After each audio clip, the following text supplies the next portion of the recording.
যে আলফা জীয়াই আছে, তেওঁ শক্তি দেখুৱাইছে তেওঁলোকে। এইটো আজিও অঞ্জন আৰু মই আছোঁ। আৰু যোৱাকালি স্বাধীনতা দিৱসৰ দিনা সমগ্ৰ অসম, উজনি নামনি সকলোতে যি আলফা স্বাধীনে সেনাধ্যক্ষ পৰেশ বৰুৱাই প্ৰায় একাধিক 25টাতকৈ অধিক বোমা সংস্থাপন কৰিছিলে। বহু বোমা পাই আছে এতিয়ালৈকে। আৰু এই গোটেই কথা বতৰাবিলাকৰ সম্পৰ্কত আমি কথা পাতিম। আমাৰ লগত শিৱসাগৰ সমষ্টিৰ সন্মানীয় বিধায়ক ৰাইজৰ দলৰ মুৰব্বী অখিল গগৈ ডাঙৰ আছে। দাদা, আপোনাক নমস্কাৰ জনাইছোঁ। নমস্কাৰ। হয়, যোৱাকালি ঘটনাটোৰ সময়ত আপুনি প্ৰতিক্ৰিয়া প্ৰকাশ কৰিছে, এই মুহূৰ্তত কি ক'ব? মই সঁচাকৈ কালিৰ দিনটোৰ পৰা আজিৰ দিনটোলৈকে অকল আচৰিতেই হৈ আছোঁ। মানে মই কেতিয়াও ভবা নাছিলোঁ যে অসমত একদম অতি মানে সক্ৰিয় বুলি কৈ থকা এজন মুখ্যমন্ত্ৰী থকা অৱস্থাত আৰু সাংঘাতিক ধৰণৰ দক্ষ বুলি কৈ থকা এজন DGP থকা অৱস্থাত অসমৰ মাটিত কোনো সশস্ত্ৰ সংগঠনে 25টা বোমা সংস্থাপিত কৰিব পাৰিব, এইটো মই কেতিয়াও সপোনতো ভবা নাছিলোঁ। আৰু সেইকাৰণে কালিৰ দিনটোৰ পৰা আজিৰ দিনটোলৈকে যেন মই অকল সপোনৰ জগততহে আছোঁ। এইটো হয় নে নহয়, হয় নে নহয়, মানে এটা সপোনৰ জগততহে যেন আছোঁ, মোৰ এনেকুৱা ভাৱ লাগি আছে।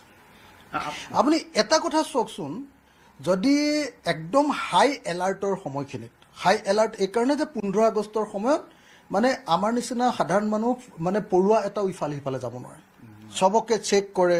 অকণমান আমি পুলিচৰ হেৰিয়াত দেখি আছোঁ যে অকণমান বেছি কি কয় আপোনাৰ মটৰচাইকেলৰ চাউণ্ড দিয়া মটৰচাইকেল চলোৱা ল'ৰাকে পিটন দিয়ে, এনেকুৱা পৰিস্থিতি হৈ আছে। সেই সময়ত অসমৰ 25টা ঠাইত সশস্ত্ৰ সংগঠন এটাই আপোনাৰ 25টা বোমা সংস্থাপিত কৰিলে আৰু অসম পুলিচে গমেই নাপালে। তাৰ পাছত আচলতে অসম পুলিচ জগৰীয়া হয় নে নহয়? মই ভাবোঁ যে এই ঘটনাৰ পাছত আচলতে লগে লগে DGPক আমাৰ চাকৰিটো খাব লাগিছিল। এই ঘটনাৰ পাছত মই ভাবোঁ যে চোৱাংচোৱাৰ মুৰব্বীজনৰ ওপৰত কঠোৰতম ব্যৱস্থা হ'ব লাগিছিলে। অসম পুলিচৰ চোৱাংচোৱাৰ মুৰব্বীজনৰ ওপৰত একদম কঠোৰতম, SBৰ হেডৰ ওপৰত কঠোৰতম ব্যৱস্থা হ'ব লাগিছিলে। আৰু এই ঘটনাৰ পাছত আচলতে যিকোনো সন্মান থকা ৰাজনীতিকে অসমৰ গৃহমন্ত্ৰী তথা মুখ্যমন্ত্ৰীয়ে পদত্যাগ কৰিব লাগিছিল।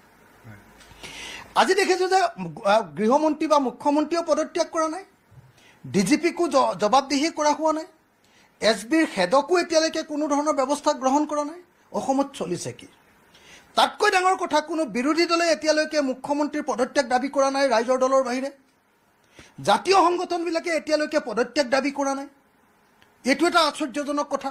সংবাদ মাধ্যমে এতিয়ালৈকে গুৰুত্বপূৰ্ণভাৱে বাতৰিটো ভালকৈ প্ৰকাশ কৰা নাই। কালিৰ দিনটোৰ পৰা ৰহস্যজনকভাৱে বাতৰিটো কম, কোনোবাই অকণমান প্ৰকাশ কৰি আছে।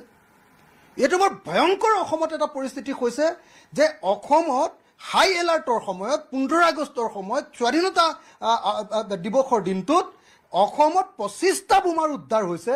অসমৰ আইন শৃংখলা যে শেষ, এই আইন শৃংখলা যে কোনো বস্তু নাই অসমত, সেই বস্তুটো প্ৰমাণিত হৈছে। তাৰ পাছত অসমৰ গৃহমন্ত্ৰী তথা মুখ্যমন্ত্ৰীয়েও পদত্যাগ কৰা নাই, DGPকো জবাবদিহি কৰা হোৱা নাই, তেওঁকো খেদি দিয়া হোৱা নাই চাকৰিৰ পৰা, আৰু SBৰ হেডজনকো এতিয়ালৈকে কঠোৰতম ব্যৱস্থা তেওঁৰ ওপৰতো লোৱা হোৱা নাই।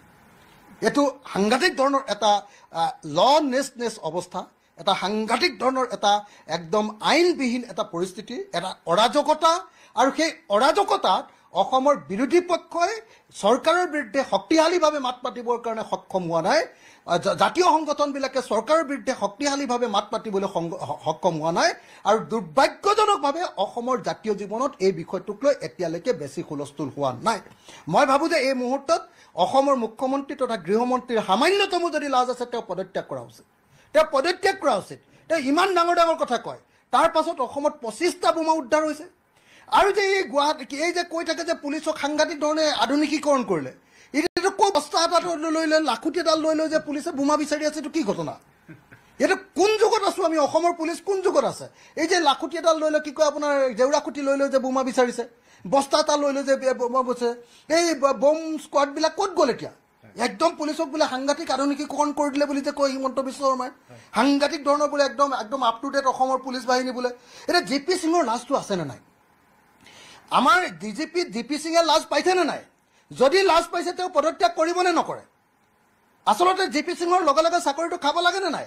ইমান ডাঙৰ পুলিচ, ইমান ডাঙৰ কোপ, তাৰ পাছতো তেওঁ এই ইমান ডাঙৰ ঘটনা এটা তেওঁ নাকৰ তলেদি গুচি গ'ল। আৰু আমাৰ যিহেতু ইয়াৰ আগত ধেমাজিত আমাৰ এনেধৰণৰ অভিজ্ঞতা আগত হৈছে, বহু শিশু নিহত হৈছে, তাৰ পৰাও কিন্তু শিক্ষা লোৱা নাই বৰ্তমানৰ চৰকাৰখন। এইটো বৰ আচৰিত কথা যে এটা সশস্ত্ৰ সংগঠনে 25টা বোমা দি দিলে আৰু সশস্ত্ৰ সংগঠনে বোমা কাক দি দিলেগৈ আপোনালোকে দেখিলে যে অনুপ চেতিয়াৰ ঘৰত দি দিলেগৈ অনুপ চেতিয়াৰ ঘৰতো দি দিলে অসম পুলিচে যদি অনুপ চেতিয়াকে যদি নিৰাপত্তা দিব নোৱাৰে অনুপ চেতিয়াৰ বাউণ্ডেৰীটোক নিৰাপত্তা দিব নোৱাৰে তেতিয়াহ'লে সাধাৰণ মানুহক কি নিৰাপত্তা দিব আপুনি কওক কাৰণ সেই মানুহজন কোন আছিলে আলফাৰ একদম জেনেৰেল ছেক্ৰেটাৰী আছিলে আলফাৰ জেনেৰেল ছেক্ৰেটাৰী যিজনে চৰকাৰৰ লগত আলোচনাত বহি আছে আৰু চৰকাৰী পুলিচে তেওঁক ঘেৰাও কৰি ৰাখে সেই সময়ত অনুপ চেতিয়াৰ পৰিয়ালটোক যদি ৰক্ষণাবেক্ষণ দিব পৰা নাই তেওঁলোকৰ ঘৰত যদি বোমা উদ্ধাৰ হয় দিছপুৰত যদি বোমা উদ্ধাৰ হয় গুৱাহাটীৰ যদি 7 ঠাইত বোমা উদ্ধাৰ হয় যিকোনো ঠাইতে অসমৰ যদি বোমা উদ্ধাৰ হয় তাৰ পাছত আচলতে চৰকাৰ এখন আছেনে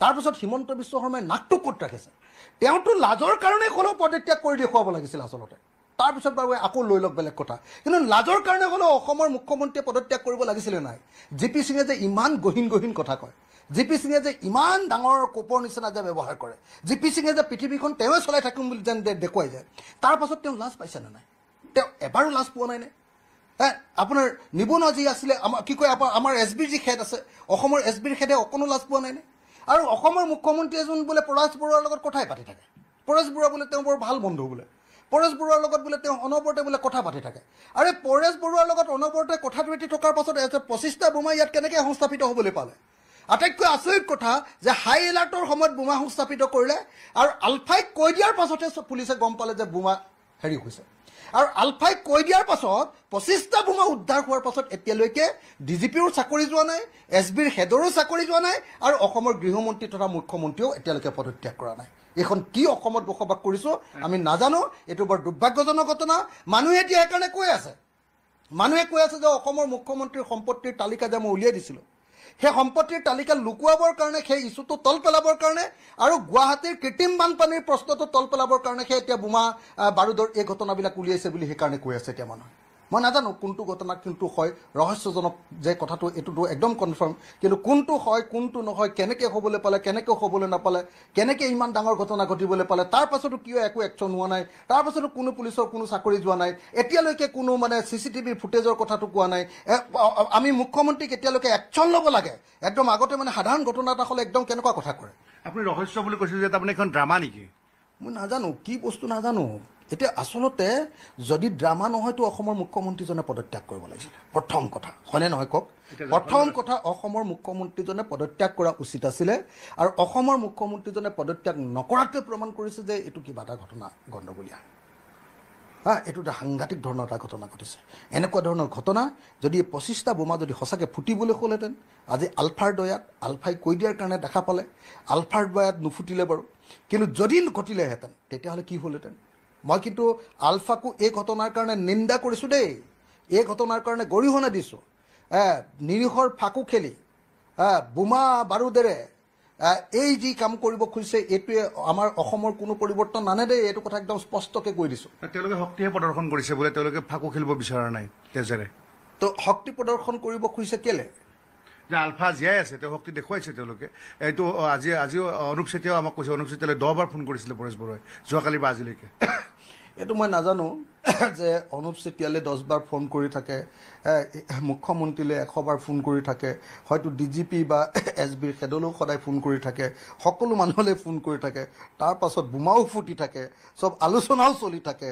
কথাও পাতি থাকে এইখন বৰ আজব দুনিয়া দেই আমি কিন্তু বুজি পোৱাৰ বাহিৰত গুচি গৈছে এইখন দুনিয়া সেই আপুনি গোটেই বিষয়টো আপুনি কণ্ডেম কৰিছে আজিও ছ'চিয়েল মিডিয়াত আপুনি ফেচবুকত দিছে আপডেট কিন্তু এটা অন্য প্ৰসংগ যে এই গোটেই বিষয়টোলৈ আপুনি আৰু তাৰপিছত অজিত ভূঞাই সংবাদমেল দিলে কিন্তু তাৰ বাহিৰে কিন্তু বাকীসকলে মৌনতা অৱলম্বন কৰিছে কিয় বাৰু মই বৰ আচৰিত হৈছোঁ যে আমাৰ জাতীয় সংগঠনবিলাকে কিয় জঁপিয়াই উঠা নাই মানে আজি যদি 15 আগষ্টত যদি 25টা বোমা ফুটি যদি মানুহ মৰিলেহেঁতেন কি হ'লহেঁতেন বোমা উদ্ধাৰ হৈ যোৱাৰ পাছত কিয় জাতীয় সংগঠনবিলাকে উত্তাল পৰিৱেশৰ সৃষ্টি কৰা নাই কিয় বিৰোধী আন ৰাজনৈতিক দলবিলাকে সোঁপন্থীয়ে হওক বামপন্থীয়ে হওক যি দলৰ নামেই নকওঁ মই যি দলে নহওক লাগিলে তেওঁলোকে কিয় আচলতে এই বিষয়টোক লৈ গোটেই উত্তাল পৰিৱেশৰ সৃষ্টি কৰা নাই কিয় অকল ৰাইজৰ দল আৰু ৰাইজৰ দলৰ সভাপতিয়েহে কেৱল এইটো বিষয়ক লৈ মুখ্যমন্ত্ৰী পদত্যাগ দাবী কৰিছে সমগ্ৰ বিৰোধী দলে একেলগতে বাৰু ইয়াৰ আপোনাৰ অসমৰ মুখ্যমন্ত্ৰীজনৰ পদত্যাগ দাবী কৰা উচিত নাছিলেনে